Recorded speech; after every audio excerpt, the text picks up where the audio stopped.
Hello everyone, welcome to Sadhana sphere. ಇವತ್ತಿನ topic ಏನು ಅಂದರೆ, ನಾನು ಆಲ್ರೆಡಿ ಲಾಸ್ಟ್ ವಿಡಿಯೋಲಿ ಹೇಳಿದ್ದೆ, ನಿಮ್ಮ ಕಂಪ್ಯೂಟರ್ ಸೆಕ್ಷನನ್ನು ನನ್ನ ಮೇಲೆ ನೀವು ಡಿಪೆಂಡ್ ಆಗ್ಬೋದು. ಯಾಕೆಂದರೆ ನಾನು ಕಂಪ್ಯೂಟ್ರನ್ನ ಎಂಟೈರ್ಲಿ ನಿಮಗೆ ಮುಗಿಸ್ಕೊಡ್ತೀನಿ.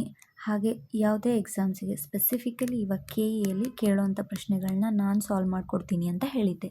ಸೊ ಹಾಗಾಗಿ ನನ್ನ ಫಸ್ಟ್ ವಿಡಿಯೋ ಬಂದುಬಿಟ್ಟು ವಿಲೇಜ್ ಅಕೌಂಟೆಂಟ್ ಆಫೀಸರ್ ಅಂತ ಲಾಸ್ಟ್ ಇಯರ್ 2024 ಆಗಿರೋ ಎಕ್ಸಾಮ್ ಕ್ವೆಶ್ಚನ್ ಪೇಪರ್ನ ಸಾಲ್ವ್ ಮಾಡ್ತಿದ್ದೀವಿ. ನಾವು ಸಾಲ್ವ್ ಮಾಡ್ತಿರೋದು A2 ಸೀರೀಸ್ನ ನಾವು ಸಾಲ್ವ್ ಮಾಡ್ತಾಯಿದ್ದೀವಿ. ನಾನು ಕನ್ನಡದಲ್ಲೂ ಇಂಗ್ಲೀಷ್ನಲ್ಲೂ ಎರಡೂ ಭಾಷೆಯಲ್ಲೂ ಹೇಳ್ಕೊಡ್ತಿದ್ದೀನಿ. ಸೊ ಹಾಗಾಗಿ ಎಲ್ಲರಿಗೂ ಯೂಸ್ ಆಗ್ಬೋದು. First let's see what is first 71st question. ಇಲ್ಲಿಂದ ಕಂಪ್ಯೂಟರ್ ಸ್ಟಾರ್ಟ್ ಆಗುತ್ತೆ. ಓಕೆನಾ? 30 ಕ್ವೆಶನ್ಸ್ ಇದೆ. ಎಷ್ಟಿದೆ? 30 ಕ್ವೆಶನ್ಸ್ ಇದೆ. 30ರಲ್ಲಿ 71ನೇ ಕ್ವೆಶನಿಂದ ಸ್ಟಾರ್ಟ್ ಮಾಡೋಣ. What is VLSI. ಫಸ್ಟಿಗೆ VLSI ಅಂದರೆ ಏನು ಅಂತ ಗೊತ್ತಾಗಬೇಕು. ಆಮೇಲೆ ಪ್ರಶ್ನೆನ ಓದೋಣ. VLSI ಅಂದರೆ ಏನು? ವೆರಿ ಲಾರ್ಜ್ ಸ್ಕೇಲ್ ಇಂಟಿಗ್ರೇಷನ್ ಅಂತ. ಪ್ರಶ್ನೆ ಏನು ಕೇಳಿದ್ದಾರೆ ಅಂದರೆ, VLSI very large scale integration ತಂತ್ರಜ್ಞಾನ ಸಹಿತ ICಗಳನ್ನು ಡ್ಯಾಶ್ನಲ್ಲಿ ಬಳಸಲಾಗಿದೆ. ಪ್ರಶ್ನೆ ಅರ್ಥ ಆಯ್ತಾ? ಇದು second generation, fourth generation, third generation, fifth generation. ಯಾವ ಜನ್ರೇಷನಲ್ಲಿ VLSI ಅನ್ನೋ ಟೆಕ್ನಾಲಜಿ ಬಳಸಲಾಗಿದೆ ಅಂತ ಕೇಳಿದ್ದಾರೆ. ಆನ್ಸರ್ ಬಂದುಬಿಟ್ಟು ಥರ್ಡ್ ಒನ್, ಫೋರ್ತ್ ಜನ್ರೇಷನ್ ಕಂಪ್ಯೂಟರ್ಸ್ನಲ್ಲಿ VLSI ಅನ್ನೋ ಟೆಕ್ನಾಲಜಿನ ಯೂಸ್ ಮಾಡಿದ್ದಾರೆ. ಅರ್ಥ ಆಯಿತು ಅನ್ಕೋತೀನಿ. Let's move for the second question. ಏನಂದರೆ, ತಪ್ಪಾದ ಹೇಳಿಕೆಯನ್ನು ಗುರುತಿಸಿ. ಫೈರ್ ವಾಲ್ ಮತ್ತು ಆ್ಯಂಟಿವೈರಸ್ ಒಂದೇ ಕೆಲಸವನ್ನು ಮಾಡುತ್ತೆ. ಹೌದಾ? ಮಾಡುತ್ತಾ? ಇದು ಗೊತ್ತಾಗಬೇಕು ಅಂದರೆ ಫಸ್ಟಿಗೆ ಫೈರ್ ವಾಲ್ ಅಂದ್ರೇನು, ಆ್ಯಂಟಿವೈರಸ್ ಅಂದ್ರೇನು ಅಂತ ತಿಳ್ಕೊಬೇಕು. ಫೈರ್ ವಾಲ್ ಅಂದರೆ ಏನು? ದಿಸ್ ಈಸ್ ಇದು ಫೈರ್ ವಾಲ್ ಅಂದರೆ ಇದೊಂದು ಸೆಕ್ಯೂರಿಟಿ ಸಿಸ್ಟಮ್. ಏನಿದು? Security system. ಆ್ಯಂಟಿವೈರಸ್ ಏನು? Antivirus is a software. ಅದು ಹೌದಾ? ನಿಮಗೆಲ್ಲ ಗೊತ್ತಿರುತ್ತೆ, ಕಂಪ್ಯೂಟ್ರಿಗೆ ಆ್ಯಂಟಿವೈರಸ್ ಹಾಕ್ಸ್ಕೊಂಬರ್ಬೇಕು ಅಂದರೆ ಅದೊಂದು ಸಾಫ್ಟ್ವೇರ್ನ ಹಾಕ್ಸ್ಕೊಂಬರ್ಬೇಕು. ಬಟ್ ಫೈರ್ ವಾಲ್ ಏನಂದರೆ ಇದು ಸೆಕ್ಯೂರಿಟಿ ಸಿಸ್ಟಮ್, ಕಂಪ್ಯೂಟ್ರಲ್ಲಿ ಎಕ್ಸಿಸ್ಟೆಡ್ ಇರೋದು. ನನಗನ್ಸುತ್ತೆ ಇದು ಫಸ್ಟ್ ನೋಡಿದ ತಕ್ಷಣ ನಿಮ್ಗೆ ಒಂದೇ ಕೆಲಸ ಮಾಡೋದೇಗಿದ್ರೆ ಯಾಕೆ ಬೇರೆ ಬೇರೆ ಸಿಸ್ಟಮ್ಸನ್ನು ಕಂಪ್ಯೂಟ್ರಲ್ಲಿ ಹಾಕ್ತಿದ್ರು? ಅಲ್ವಾ? ನನಗೆ ಇದು ರಾಂಗ್ ಆಗಿದೆ, ತಪ್ಪಾದ ಹೇಳಿಕೆ ಅಂತ ಕೇಳಿದ್ದಾರೆ. ಡೈರೆಕ್ಟ್ ಆನ್ಸರ್ನ ಹೇಳ್ಬಿಡ್ಬೋದು. ಬಟ್ ಇಲ್ಲಿದೆ ನಿಮಗೆ ಏನಂದರೆ ಬಿನೂ ಇದೆಯಾ ಚೆಕ್ ಮಾಡ್ಕೊಳ್ಳೋಣ. ಓಕೆ, ಕಂಪ್ಯೂಟರ್ ಮತ್ತು ಅಂತರ್ಜಾಲಗಳ ನಡುವೆ ಫೈರ್ ವಾಲ್ ತಡೆಗೋಡೆಯಾಗಿ ಕಾರ್ಯನಿರ್ವಹಿಸುತ್ತದೆ. ಹೌದು, ಫೈರ್ ವಾಲ್ ಅಂದರೆ ಗೋಡೆ ಅಂತ ನೆನ್ಪಿಟ್ಕೊಂಬಿಡಿ. ನೆಕ್ಸ್ಟ್, ಇದು ಕರೆಕ್ಟಾಗಿದೆ. ಇವಾಗಲೇ ನೀವು ಆನ್ಸರ್ ಹಾಕ್ಬಿಡ್ಬೋದು. ಬಟ್ ಸ್ಟಿಲ್ ನಾವು ಇವೆರಡು ಆಪ್ಷನನ್ನು ಓದೋಣ, ಯಾಕಂದರೆ ನಾವು ಇವಾಗ ಅನಲೈಸ್ ಮಾಡ್ತಿದ್ದೀವಿ. ಆ್ಯಂಟಿವೈರಸ್ ಕಂಪ್ಯೂಟರ್ನಲ್ಲಿ ಮ್ಯಾಲಿಷಿಯಸ್ ಸಾಫ್ಟ್ವೇರ್ನಿಂದ ಕಂಪ್ಯೂಟರನ್ನು ರಕ್ಷಿಸುತ್ತದೆ. ಹೌದು, ಆ್ಯಂಟಿವೈರಸ್ ಏನು ಮಾಡುತ್ತೆ ಅಂದರೆ ಕಂಪ್ಯೂಟರ್ನ ಪ್ರೊಟೆಕ್ಟ್ ಮಾಡುತ್ತೆ. ಫೈರ್ ವಾಲ್ ಮತ್ತು ಆ್ಯಂಟಿವೈರಸನ್ನು ಒಟ್ಟಾಗಿ ಉಪಯೋಗಿಸಿ ಸೈಬರ್ ಅಟ್ಯಾಕ್ಗಳಿಂದ ಭದ್ರ ರಕ್ಷಣೆಯನ್ನು ಪಡೆಯಬಹುದಾ? ಹೌದು, ಪಡೆಯಬಹುದು. ಆದ್ದರಿಂದ ನಮ್ಮ 72 ಕ್ವೆಶನಿಗೆ ಆನ್ಸರು ಫೋರ್ತ್ ಒನ್ ಆಗುತ್ತೆ. ಅಂದರೆ ಎ ಮಾತ್ರ ತಪ್ಪಾಗಿದೆ. ಇವೆರಡು ಒಂದೇ ಕೆಲಸವನ್ನು ಮಾಡಲ್ಲ. ಸರಿನಾ? ನೆಕ್ಸ್ಟ್ ಬಂದುಬಿಟ್ಟು NIC ನೆಟ್ವರ್ಕ್ ಇಂಟರ್ಫೇಸ್ ಕಾರ್ಡನ್ನು ಡ್ಯಾಶ್ಗಾಗಿ ಬಳಸುತ್ತಾರೆ. ಈ ಪ್ರಶ್ನೆ ಫಸ್ಟಿಗೆ NIC ಅಂದರೆ ಏನು? NIC ಅಂದರೆ ನೆಟ್ವರ್ಕ್ ಇಂಟರ್ಫೇಸ್ ಕಾರ್ಡ್. NIC ಅಂದರೆ ನೆಟ್ವರ್ಕ್ ಇಂಟರ್ಫೇಸ್ ಕಾರ್ಡ್ ಅಂತ. ಈ ಕಾರ್ಡನ್ನು ಯಾವುದ್ರ ಸಲುವಾಗಿ ಉಪಯೋಗಿಸ್ತಾರೆ ಅನ್ನೋದು ಪ್ರಶ್ನೆ. ಸರಿನಾ? ಇದರ ಆನ್ಸರು ಸೆಕೆಂಡ್ ಒನ್, ಕಂಪ್ಯೂಟರ್ ನೆಟ್ವರ್ಕನ್ನು ಕ್ರಿಯಾತ್ಮಕವಾಗಿ ಮತ್ತು ಭೌತಿಕವಾಗಿ ಸಂಪರ್ಕಿಸುತ್ತದೆ, ಕನೆಕ್ಟ್ ಮಾಡುತ್ತೆ ಅಂತ ಅರ್ಥ. ಓಕೆನಾ? Let's go to 74th question. ಇದು ಮ್ಯಾಚ್ ದ ಫಾಲೋಯಿಂಗ್ ಇದೆಯಲ್ಲ, ನೀವು ಈ ಥರ ಎಲ್ಲ ಇವು ಕೆಲಸಗಳು, ಇದು ಪ್ರತಿಯೊಂದರದ್ದು ಕೆಲಸ ಏನು ಅನ್ನೋದನ್ನು ನಿಮಗೆ ಗೊತ್ತಿರಬೇಕು. ಮ್ಯಾಚ್ ದ ಫಾಲೋಯಿಂಗ್, ನನಗನ್ಸಿದ ಮಟ್ಟಿಗೆ ಈ ಪೇಪರಲ್ಲಿ ಮ್ಯಾಚ್ ದ ಫಾಲೋಯಿಂಗ್ ತುಂಬ ಹಾರ್ಡಿತ್ತು. ಹೌದಾ? ಇವಾಗ ನಾವು ಓದೋಣ, ಒಂದೊಂದನ್ನೇ ಓದ್ಬಿಟ್ಟು ಆನ್ಸರ್ ಕಂಡುಹಿಡಿಯೋಣ. ಮೊದಲು ಲಿಂಕರ್, ಲೋಡರ್, ಕಂಪೈಲರ್, ಇಂಟರ್ಪ್ರಿಟರ್, ಈ 4 ಡಿವೈಸದ್ದು ಫಂಕ್ಷನ್ ಏನು ಅಂತ ಕಂಡುಹಿಡಿಯಬೇಕು. ಫಸ್ಟಿಗೆ ಆಬ್ಜೆಕ್ಟ್ ಕೋಡನ್ನು ಸೆಕೆಂಡರಿ ಮೆಮೊರಿಯಿಂದ ಪ್ರೈಮರಿ ಮೆಮೊರಿಗೆ ವರ್ಗಾಯಿಸುವ ತಂತ್ರಾಂಶ. ಯಾವುದು ಸೆಕೆಂಡರಿ ಮೆಮೊರಿಯಿಂದ ಪ್ರೈಮರಿ ಮೆಮೊರಿಗೆ ವರ್ಗಾಯಿಸುವ ತಂತ್ರಾಂಶ ಯಾವುದು? ಅದನ್ನು ಮ್ಯಾಚ್ ಮಾಡಬೇಕು. ನೆಕ್ಸ್ಟ್, ಹೈ ಲೆವೆಲ್ ಸೋರ್ಸ್ ಕೋಡನ್ನು ಮಷೀನ್ ಲೆವೆಲ್ ಕೋಡ್ಗೆ ಪರಿವರ್ತಿಸುವ ತಂತ್ರಾಂಶ. ಮಾಡ್ಯೂಲ್ಗಳು ಅಥವಾ ಪ್ರೋಗ್ರಾಮ್ ತುಕಡಿಗಳನ್ನು ಜೋಡಿಸುವ ತಂತ್ರಾಂಶ. ಹೈ ಲೆವೆಲ್ ಸೋರ್ಸ್ ಕೋಡನ್ನು ಮಷೀನ್ ಲೆವೆಲ್ ಭಾಷೆಗೆ ಒಂದು ವಾಕ್ಯ ಒಂದು ಸಲ ಪರಿವರ್ತಿಸಿ ಆ ವಾಕ್ಯವನ್ನು ಎಕ್ಸಿಕ್ಯೂಟ್ ಮಾಡಿದ ನಂತರ ಮುಂದಿನ ವಾಕ್ಯವನ್ನು ಪರಿವರ್ತಿಸುವ ತಂತ್ರಾಂಶ. ಇದರ ಮ್ಯಾಚ್ ದ ಫಾಲೋಯಿಂಗ್. ಲಿಂಕರ್ ಅಂದರೆ ಲಿಂಕ್ ಮಾಡುವುದು. ಏನನ್ನು ಲಿಂಕ್ ಮಾಡುವುದು? ಜೋಡಿಸುವುದು. ಈ ಥರ ನೀವು ಎಕ್ಸಾಮಲ್ಲಿ ಟ್ರಿಕ್ ಮಾಡ್ಕೊಂಡು ನಿಮಗೆ ಗೊತ್ತಿರಲಿಲ್ಲ ಅಂದರೂ ಆನ್ಸರ್ ಹೆಂಗೆ ಮಾಡೋದಂದರೆ ಈ ಥರ. 1ನೇ ಥರ್ಡ್ ಅಂದರೆ ಯಾವುದು? ಇದರಲ್ಲೂ ಇದೆ, ಇದರಲ್ಲೂ ಇದೆ, ಇದರಲ್ಲೂ ಇದೆ. ಈ ಆಪ್ಷನ್ ಅಲ್ಲ ಅಂತ ಗೊತ್ತಾಯಿತು. ಓಕೆನಾ? ನೆಕ್ಸ್ಟ್ ಆಪ್ಷನ್ ಏನು? ಲೋಡರ್ ಅಂದರೆ ಯಾವುದು? ಪ್ರೈಮರಿ ಮೆಮೊರಿಯಿಂದ ಸೆಕೆಂಡರಿ ಮೆಮೊರಿಗೆ ಕಳಿಸೋದು ಲೋಡರ್. ಇದು ಲೋಡ್ ಮಾಡುತ್ತೆ. B1 ಇದರಲ್ಲೂ ಇದೆ, ಇದರಲ್ಲೂ ಇದೆ. ಇದು ಆಗ್ಬೋದು, ಆದರೆ ಇದಲ್ಲ. ಇವಾಗ ನಾವು ಥರ್ಡ್ ಮತ್ತು ಸೆಕೆಂಡ್ ಆಪ್ಷನ್ನ ತೆಗೆದು ಹಾಕಿದ್ದೀವಿ. ನೆಕ್ಸ್ಟ್, ಕಂಪೈಲರ್ ಅಂದರೆ ಏನು? ಹೈ ಲೆವೆಲ್ ಸೋರ್ಸ್ ಕೋಡನ್ನು ಮಷೀನ್ ಲೆವೆಲ್ ಕೋಡ್ಗೆ ಪರಿವರ್ತಿಸೋದೇ ಕಂಪೈಲರ್. ಓಕೆ. ನೆಕ್ಸ್ಟ್, ಇದು ಎಲ್ಲಿದೆ? C2 ಅಂದರೆ ಆಪ್ಷನ್ ಎ ಎಲ್ಲಿದೆ? D4. ಇಂಟರ್ಪ್ರಿಟರ್ ಮಷೀನನ್ನು ಲೆವೆಲ್ ಭಾಷೆಗೆ ಇಂಟರ್ಪ್ರೆಟ್ ಮಾಡೋದಂದರೆ ಏನು? ಅದನ್ನು ಹೇಳ್ಕೊಡೋದು, ಅದಕ್ಕೆ ಅರ್ಥ ಮಾಡಿಸೋದು ಯಾವುದು? ಇಂಟರ್ಪ್ರಿಟರ್. ಸೊ D4 ಆಗಬೇಕು. ಅದರ ಆಪ್ಷನ್ ಯಾವುದು? ಎ ಸರಿಯಾಗುತ್ತೆ. ನೆಕ್ಸ್ಟ್ ಬಂದುಬಿಟ್ಟು 75th ಕ್ವೆಶನ್. ಓಕೆನಾ? ಇದು ಇಂಗ್ಲೀಷಲ್ಲಿದೆ, but will go to Kannada. Okay. Worksheet ಸೆಲ್ನಲ್ಲಿ ಈ ಕೆಳಗಿನ ಯಾವ ಫಂಕ್ಷನ್ ಬಳಸಿ ಈ ಕ್ಷಣದ ಸಮಯವನ್ನು ನಮೂದಿಸಬಹುದು? ಅಂದರೆ ನಮ್ಗೆ ಇವಾಗ ಬೇಕಿರೋ ಕರೆಂಟ್ ಟೈಮ್ ಎಕ್ಸಾಕ್ಟಾಗಿ ಎಷ್ಟಿದೆ ಅನ್ನೋದನ್ನು ಕಂಡುಹಿಡಿಬೇಕು ಅಂದರೆ ಯಾವುದು? ಅದು ಥರ್ಡ್ ಒನ್. = ಟೈಮ್ಗೆ ಬರೋದನ್ನು ಹಾಕಬೇಕು. ಓಕೆನಾ? Answer is 3. Next 76. Word processor ಈ ಕೆಳಗಿನ ಯಾವುದಕ್ಕೆ ಉದಾಹರಣೆ? ಇದು ಹಾರ್ಡ್ವೇರಾ, ಅಪ್ಲಿಕೇಶನ್ ಸಾಫ್ಟ್ವೇರಾ, ಫರ್ಮ್ವೇರಾ, system software? It's a application software. ಓಕೆನಾ? ನೆಕ್ಸ್ಟ್ 77. ಡಿಜಿಟಲ್ ಸಿಗ್ನೇಚರ್ನಿಂದ ಆಗುವ ಪ್ರಯೋಜನಗಳನ್ನು ಆರಿಸಿ. ಇವಾಗ ನೀವು ನೋಡಿರ್ತಾರೆ ಕಾಸ್ಟ್ ಸರ್ಟಿಫಿಕೇಟಲ್ಲಿ ಇಲ್ಲೆಲ್ಲ ಬರೆದಿರ್ತಾರೆ, the signature has been done digitally ಅಂತ. ಅದರಿಂದ ಏನು ಪ್ರಯೋಜನ? ಅದರಿಂದ ಯಾರು ಸಿಗ್ನೇಟರಿ ಅನ್ನೋದನ್ನು ಪತ್ತೆ ಹಚ್ಬೋದು. ಸೈನ್ ಮಾಡಿದ ಡೇಟಾದಲ್ಲಿ ಬದಲಾವಣೆ ಮಾಡಿಲ್ಲ ಎಂಬುದನ್ನು ಖಾತ್ರಿಪಡಿಸ್ಕೊಳ್ಬೋದು. ನಕಲಿ ಅಂದರೆ ಫೋರ್ಜರಿ ಅಥವಾ ಇಂಪರ್ಸನೇಷನ್, ಯಾರಾದರೂ ಕಾಪಿ ಮಾಡೋದು, ಅದನ್ನೆಲ್ಲ ತಡೆಗಟ್ಬೋದು. ಡೇಟಾವನ್ನು ಎನ್ಕ್ರಿಪ್ಟ್ ಮಾಡ್ಬೋದು. ಅಂದರೆ ಎನ್ಕ್ರಿಪ್ಷನ್ ಅಂದರೆ ನಮಗೆ ಇವಾಗ ವಾಟ್ಸಪ್ಪಲ್ಲಿ ಬರುತ್ತೆ ಎಂಡ್ ಟು ಎಂಡ್ ಎನ್ಕ್ರಿಪ್ಟೆಡ್ ಅಂತ. ಅಂದರೆ ಯಾರು ಸೆಂಡರ್ ಮತ್ತು ರಿಸೀವರ್ ಅವರಿಬ್ಬರಿಗೆ ಗೊತ್ತಿರುತ್ತೆ ಅಂತ. ಇದು ಹಾಗಾಗುತ್ತಾ? ಇಲ್ಲ, ಆಗಲ್ಲ. ಆದ್ದರಿಂದ ಆಗುವ ಪ್ರಯೋಜನಗಳೇನೇನು ಅಂತಂದರೆ ABC, ಬಟ್ D ಆಗಲ್ಲ. ಸರಿನಾ? ನೆಕ್ಸ್ಟ್ ಬಂದುಬಿಟ್ಟು 78. An invalid IP address. ಇಲ್ಲಿ ಕೊಟ್ಟಿರೋ ಒಂದು IP ಅಡ್ರೆಸ್ ಇನ್ವ್ಯಾಲಿಡ್ ಅಂತ ನಾವು ಪ್ರೂವ್ ಮಾಡಬೇಕು. ಹೇಗೆ ಪ್ರೂವ್ ಮಾಡಬೇಕು? ಇನ್ವ್ಯಾಲಿಡ್ IP ಅಡ್ರೆಸ್ ಹೆಂಗೆ ಪ್ರೂವ್ ಮಾಡೋದು ಅಂತ ಮೊದಲು ನಮಗೆ ಗೊತ್ತಿರಬೇಕು. ಹೇಗೆ ಇನ್ವ್ಯಾಲಿಡ್ IP ಅಡ್ರೆಸ್ ಅಂದರೆ, ಇಲ್ಲಿ ನೋಡಿ, ಒಂದು ನಂಬರನ್ನ 4 ಪಾರ್ಟ್ಸ್ ಆಗಿ ಡಿವೈಡ್ ಮಾಡಬೇಕು. ಅದೇನಾದರೂ 4ಕ್ಕಿಂತ ಹೆಚ್ಚು ಪಾರ್ಟ್ಸ್ ಆಗಿದ್ದರೆ ಅದು ಇನ್ವ್ಯಾಲಿಡ್ IP. ಹಾಗೆ ಈ 4 ಪಾರ್ಟ್ಸ್ ಡಾಟ್ಗಳಿಂದ ಸಪ್ರೇಟ್ ಆಗಿರಬೇಕು. ಓಕೆನಾ? ಹಾಗೆ ಅದರಲ್ಲಿರೋ ನಂಬರ್ಗಳು 0 to 255 ರೇಂಜಲ್ಲಿ ಮಾತ್ರ ಇರಬೇಕು. ಅದಕ್ಕಿಂತ ಜಾಸ್ತಿ ಇದ್ದರೆ ಆ IP ಅಡ್ರೆಸ್ ಇನ್ವ್ಯಾಲಿಡ್ ಆಗುತ್ತೆ. ಅಥವಾ ಅಲ್ಲಿ ನಾನ್ ನ್ಯೂಮೆರಿಕ್ ಅಂದರೆ ನಂಬರ್ಗಳನ್ನು ಬಿಟ್ಟು ಬೇರೆ ಏನಾದರೂ ಅಂದರೆ ABCD ಅಥವಾ ಈ ಥರ ಸಿಂಬಲ್ಸು ಇದೇನಾದರೂ ಬಂದರೆ ಅದು ಇನ್ವ್ಯಾಲಿಡ್ ಅಡ್ರೆಸ್. ಇವಾಗ ಇಲ್ಲಿರೋದು ಯಾಕೆ ಇನ್ವ್ಯಾಲಿಡ್? ಕೆಳಗಡೆ ಇರೋ 4 ಆಪ್ಷನಲ್ಲಿ ಹೌದು, ಅದರಲ್ಲಿ 0 to 255 ಅಂತ ಹೇಳಿದೆ. ಹೌದು, ನಡೆಯುತ್ತೆ. It has a number less than 500 ನಡೆಯುತ್ತೆ. ಇಟ್ ಸ್ಟಾರ್ಟ್ಸ್ ವಿತ್ 192 ಹೌದು, ನಡೆಯುತ್ತೆ. ಈ 3 ಆಪ್ಷನ್ಸ್ ಆಗುತ್ತೆ. But any octal number can not be more than 255. ನಾನು ಹೇಳಿದೆ 0 to 255 ಅಷ್ಟೇ ಇರಬೇಕು.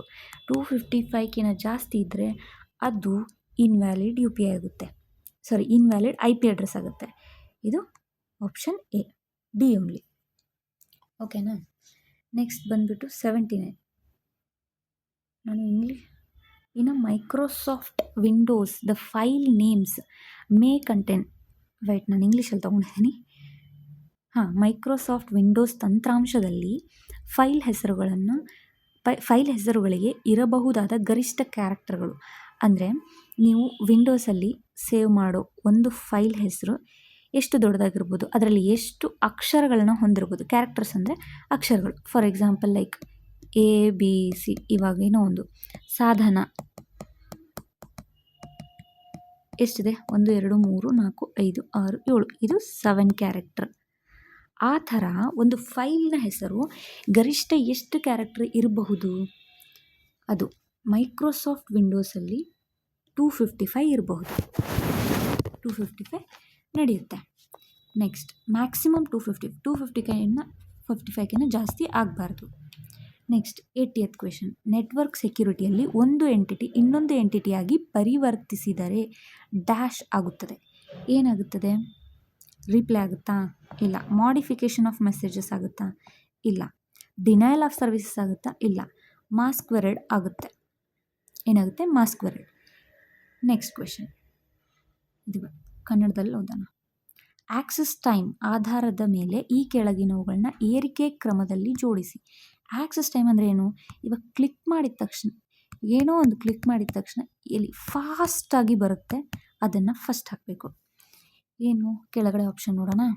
SDD, HDD, ಇದು ಮೇನ್ ಮೆಮೊರಿ, ಇದು ಕ್ಯಾಶ್ ಮೆಮೊರಿ. ಹೌದಾ? ಫಾಸ್ಟೆಸ್ಟ್ ಮೆಮೊರಿ ಇದು ಫಸ್ಟಿಗೆ ನೋಡ್ಕೊಳ್ಳೋಣ. SDD ಅಂದರೆ ಏನು? SDD ಅಂದರೆ ಏನು ಗೊತ್ತಾ ನಿಮಗೆ? Solid state drive. HDD ಅಂದರೆ ಏನು? Hard disk drive. ನಿಮಗೆ ಬೇಕಾದವರು ಇದು ಪಾಯಿಂಟ್ಸ್ನೆಲ್ಲ ನೋಟ್ ಮಾಡ್ಕೊಳ್ಳಿ, ಆಯಿತಾ? ಇದ್ರದ್ದು ಬೇಕಿದ್ರೆ ಅವರು ವಿಸ್ತೃತ ರೂಪ ಅಂತ ನೆಕ್ಸ್ಟ್ ಎಕ್ಸಾಮಲ್ಲಿ ಕೇಳ್ಬೋದು. ಫಸ್ಟಿಗೆ ನೆನ್ಪಿಟ್ಕೊಳ್ಳೋಣ. ಯಾವಾಗಲೂ ಕ್ಯಾಶ್ ಮೆಮೊರಿ ಏನಾಗಿರುತ್ತೆ? ಫಾಸ್ಟೆಸ್ಟ್ ಅಥವಾ you can also say quickest way. ಅದರಿಂದ ಡಿ ಫಸ್ಟ್ ಬರಬೇಕು. ಡಿ ಇವೆರಡೂ ಆಪ್ಷನಲ್ಲಿದೆ. ಡಿ ಆದ ತಕ್ಷಣ ನೆಕ್ಸ್ಟ್ ಯಾವುದರಿಂದ ಬರುತ್ತೆ? ಅದು ಮೇನ್ ಮೆಮೊರಿಯಿಂದ. ಮೇನ್ ಮೆಮೊರಿ ಆದಮೇಲೆ ನೆಕ್ಸ್ಟ್ SSD ಅಂದರೆ ಇದು ಇಂಟರ್ನಲ್ ಸ್ಟೋರೇಜು, ಅದಕ್ಕೆ ಬೇಗ. HDD ಅಂದರೆ ದಿಸ್ ಇಸ್ ಸೆಕೆಂಡರಿ ಸ್ಟೋರೇಜ್ ಆಗಿರೋದ್ರಿಂದ ಇದು ಎಕ್ಸ್ಟರ್ನಲ್ ಸ್ಟೋರೇಜ್ ಡಿವೈಸ್ ಕೂಡ ಆಗಿರುತ್ತೆ. ಅದರಿಂದ ಇದು last. So option 3. Next read only memory ರ್ಯಾಮ್ಗೆ ಸಂಬಂಧಿಸಿದಂತೆ ಈ ಕೆಳಗಿನ ಯಾವುವು ಸರಿಯಾಗಿವೆ ಅಂತ ಕೇಳಿದ್ದಾರೆ. ಹೌದಾ? ಯಾವುದು ಸರಿಯಾಗಿದೆ? ಫಸ್ಟಿಗೆ ರಾಮ್ ಮತ್ತು ಪ್ರಾಮ್. ರಾಮ್ ಅಂದರೆ ಏನು? Read only memory. ಪ್ರಾಮ್ ಅಂದರೆ ಬರೀತಿ ನೋಡಿ, ಪ್ರೋಗ್ರಾಮೆಬಲ್ ರೀಡ್ ಓನ್ಲಿ ಮೆಮೊರಿ. ಓಕೆನಾ? ಚಿಪ್ನಲ್ಲಿ ಶೇಖರಿಸಲಾದ ಡೇಟಾವನ್ನು ಬದಲಾಯಿಸಲು ಸಾಧ್ಯವಿಲ್ಲ. ಹೌದು, ರಾಮ್ ಮತ್ತು ಪ್ರಾಮಲ್ಲಿರೋ ಡೇಟಾನ ನಾವು ಬದಲಾಯಿಸೋಕ್ಕೆ ಆಗಲ್ಲ. ಸೊ ಇದು ಸರಿ. ಈ ಪ್ರಾಮ್ನಲ್ಲಿ ಶೇಖರಿಸಲಾದ ಡೇಟಾವನ್ನು ಬಳಕೆದಾರ ಅಳಿಸಿ ಹಾಕಲು ಸಾಧ್ಯವಿದೆ. ಇದು ಯಾಕೆ ಅಳಿಸಿ ಹಾಕಲು ಸಾಧ್ಯವಿದೆ? ಈ ಪ್ರಾಮ್ ಅಂದರೆ ಏನು? ಇರೇಸಬಲ್ ಪ್ರೋಗ್ರಾಮೆಬಲ್ ರೀಡ್ ಓನ್ಲಿ ಮೆಮೊರಿ. ಇರೇಸಬಲ್ ಅಂದರೆ ಏನು? ಅಳಿಸಿ ಹಾಕಬಹುದಾದ ಅಂತ ಹೆಸರಲ್ಲೇ ಇದೆ ಅಂದರೆ ಅಳಿಸಿ ಹಾಕಬಹುದು. ಈ ಪ್ರಾಮ್ನ ಫ್ಲ್ಯಾಶ್ ಮೆಮೊರಿ ಎಂದು ಕರೆಯುತ್ತಾರೆ. ಈ ಪ್ರಾಮ್ ಅಂದರೆ ಏನು? Electronically erasable programmable read only memory. ಆಯಿತಾ? ಅದನ್ನು ಫ್ಲ್ಯಾಶ್ ಮೆಮೊರಿ ಅಂತ ಕರೀತಾರೆ. ಈ ಪ್ರಾಮ್ನಲ್ಲಿ ಶೇಖರಿಸಲಾದ ಡೇಟಾವನ್ನು ಅಳಿಸಿ ಹಾಕಲು ಸಾಧ್ಯವಿಲ್ಲ. ಎರೇಸಬಲ್ ಅಂತ ಹೆಸರಲ್ಲೇ ಇದೆಯಲ್ಲ, ಹಾಕ್ಬೋದು. ಯಾಕೆ ಸಾಧ್ಯವಿಲ್ಲ? ಇದು ರಾಂಗ್.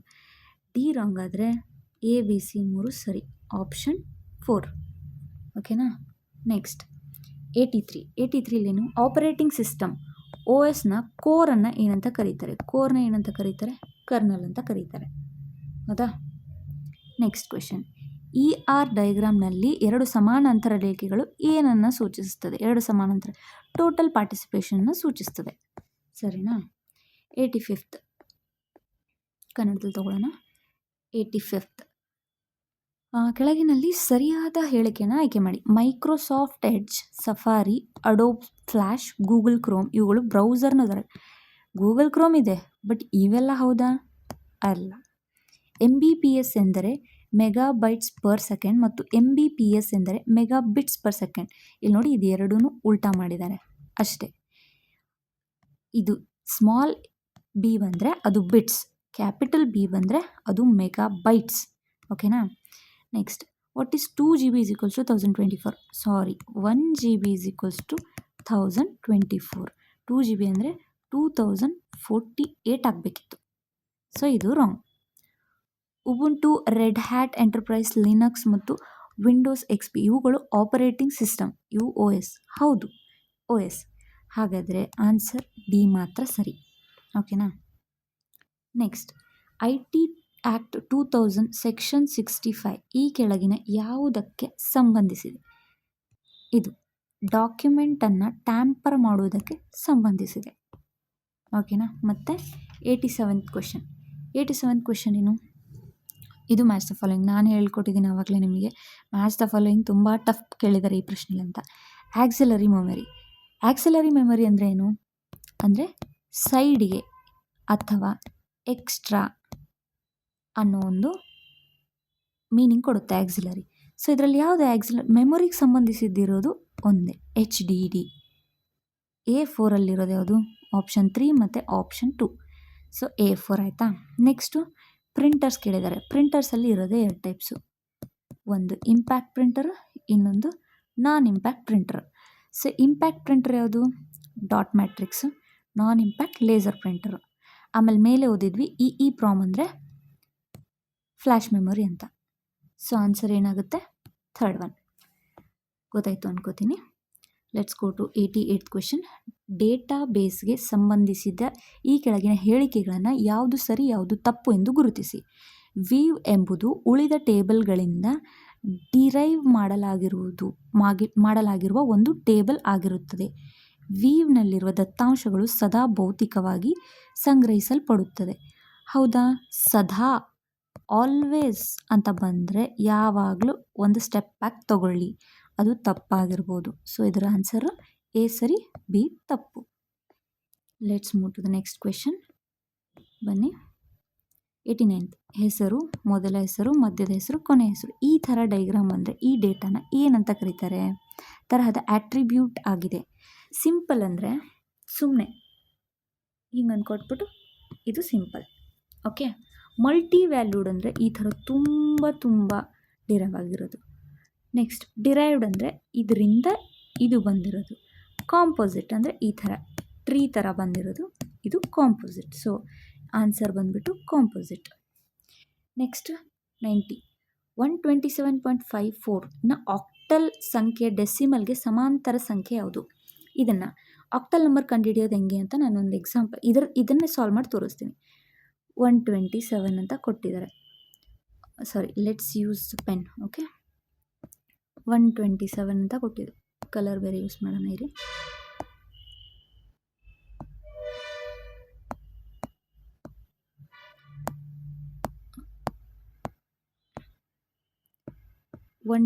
ಅಂತ ಕೊಟ್ಟಿದ್ದಾರೆ. ಇದನ್ನು ಫಸ್ಟಿಗೆ 3 ಪಾರ್ಟ್ಸ್ ಆಗಿ ಡಿವೈಡ್ ಮಾಡ್ಕೋಬೇಕು.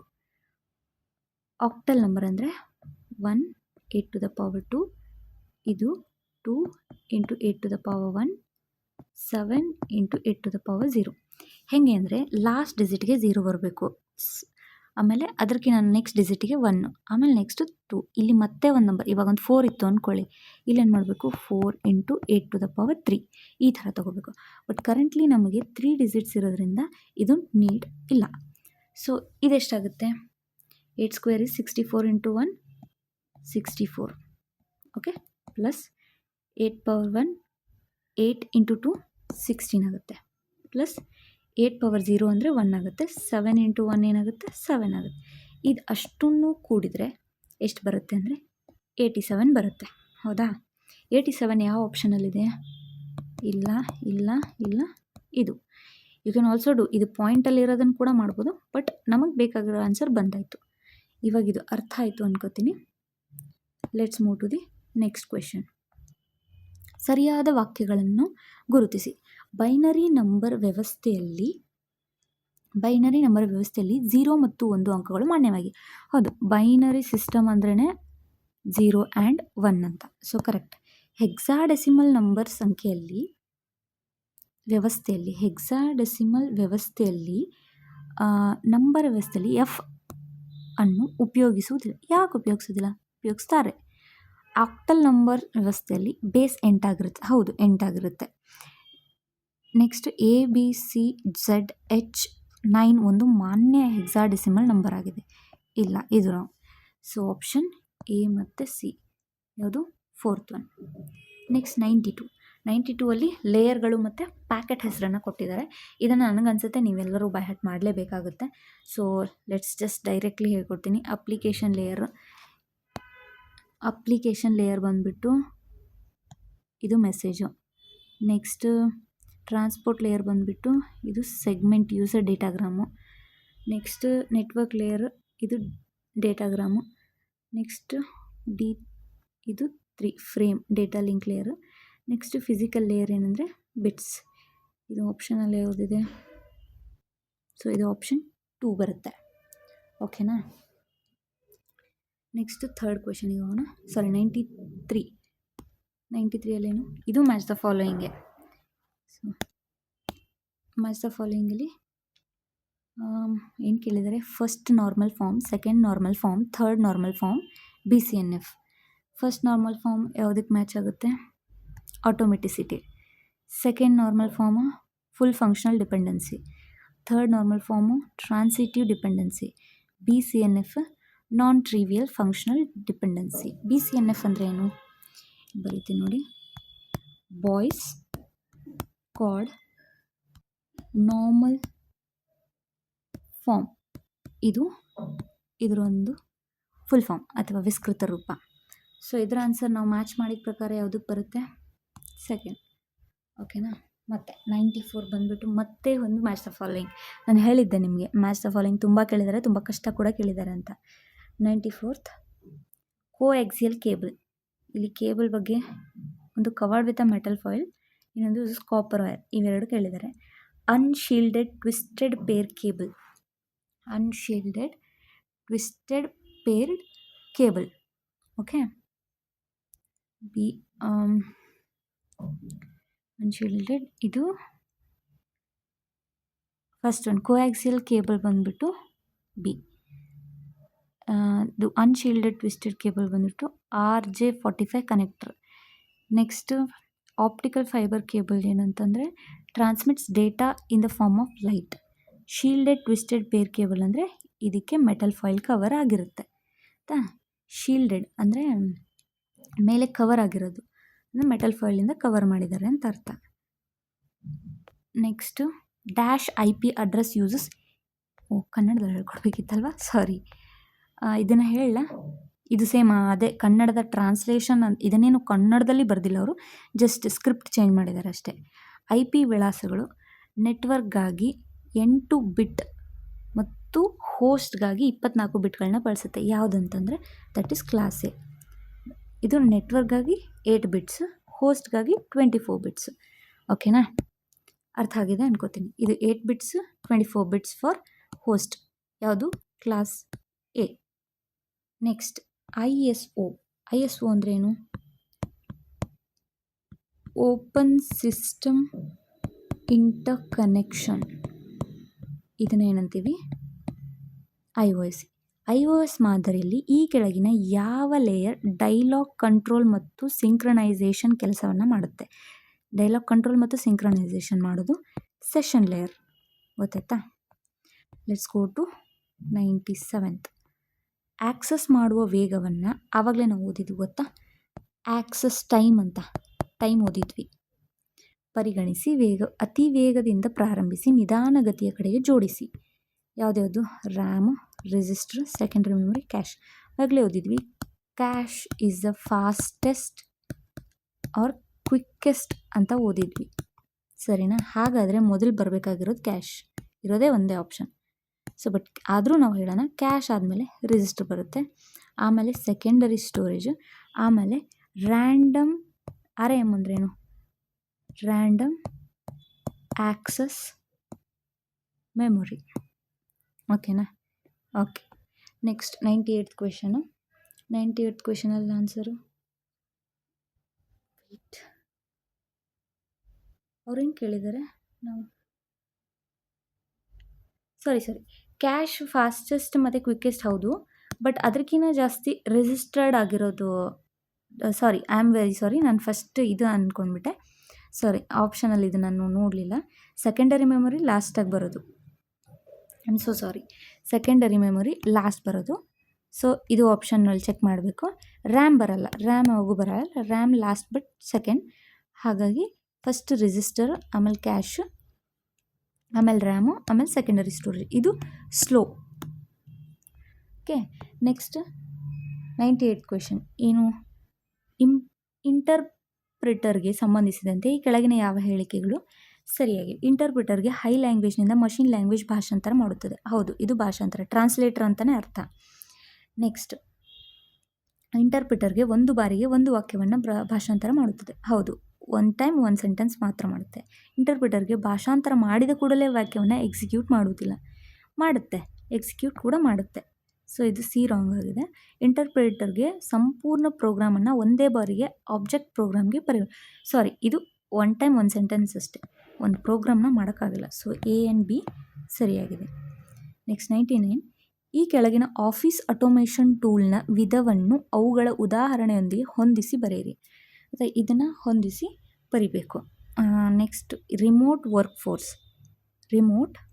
Force, e signature, next e signature, security, cloud computing, Adobe Sign, Google Drive, AWS cloud, Kali Linux. First ಇದು ನೋಡಿ, ಇ ಸಿಗ್ನೇಚರ್ ಸೈನ್, ಇದು ಮ್ಯಾಚ್ ಆಗುತ್ತೆ, ಸರಿನಾ? ಸೈನಿಗೆ ಮ್ಯಾಚ್ ಆದರೆ A2 ಎಲ್ಲಿದೆ? ಇದರಲ್ಲಿದೆ. Next B1 remote, sorry this should be, signature should not be. A2 remote workforce Google Drive, signature Adobe Sign, security ಇದು Kali Linux, cloud computing cloud. ಹೆಸರಲ್ಲೇ ನಮಗೆ ಗೊತ್ತಾಗೋ ಥರ ಇಟ್ಟಿದ್ದಾರೆ. ಸೊ ನಾವು ಇದನ್ನು ಈಸಿಯಾಗಿ ಆನ್ಸರ್ ಮಾಡ್ಬೋದು. ನೆಕ್ಸ್ಟ್ EDVAC ಅಂದರೆ ಇದು ಫುಲ್ ಫಾರ್ಮ್ ಕೇಳಿದ್ದಾರೆ. ಇದು ಇನ್ನೂ ಸ್ವಲ್ಪ ಇದೆ ನೋಡಿ, EDVAC, ENIVAC ಈ ಥರ ಇರೋದನ್ನು ನೀವು ಫುಲ್ ಫಾರ್ಮ್ನ ಈ ಕಂಪ್ಯೂಟರ್ ಎಕ್ಸಾಮಲ್ಲಿ 1 ಅಥವಾ 2 ಫುಲ್ ಫಾರ್ಮ್ ಬಂದೇ ಬರುತ್ತೆ, ವಿಸ್ತೃತ ರೂಪ. ಸೊ ನೀವು ಎಲ್ಲರೂ ಅದಕ್ಕೆ ಪ್ರಿಪೇರ್ಡ್ ಆಗಿರೋದು ಒಳ್ಳೆಯದು. ಇದರ answer electronic discrete variable automatic computer, ಇದು ಆನ್ಸರ್. ಐ ಹೋಪ್ ನಿಮಗೆ ಈ ಕ್ವೆಶನ್ ಪೇಪರ್ನ ಎಲ್ಲ ಕಂಪ್ಯೂಟರ್ ಕ್ವೆಶನ್ಸ್ನ ನಾನು ಸಾಲ್ವ್ ಮಾಡಿದ್ದೀನಿ. ಇಷ್ಟ ಆಯಿತು ಅನ್ಕೋತೀನಿ. ನೆಕ್ಸ್ಟ್ ಯಾವ ಪೇಪರ್ ಬೇಕು, ಏನು ಸಾಲ್ವ್ ಮಾಡೋಣ, ನಾನು ಅದನ್ನು ಹೇಳಬೇಕು. ಕಮೆಂಟ್ ಸೆಕ್ಷನಲ್ಲಿ ನನಗೆ ತಿಳಿಸಿ. ಇಷ್ಟ ಆದರೆ ಲೈಕ್ ಮಾಡಿ, ಹಾಗೆ ಮತ್ತೆ ಮುಂದಿನ ವೀಡಿಯೋಸ್ ಬೇಕು ಅಂದರೆ ನಿಮ್ಮ ಫ್ರೆಂಡ್ಸಿಗೂ ಶೇರ್ ಮಾಡಿ. Thank you, bye.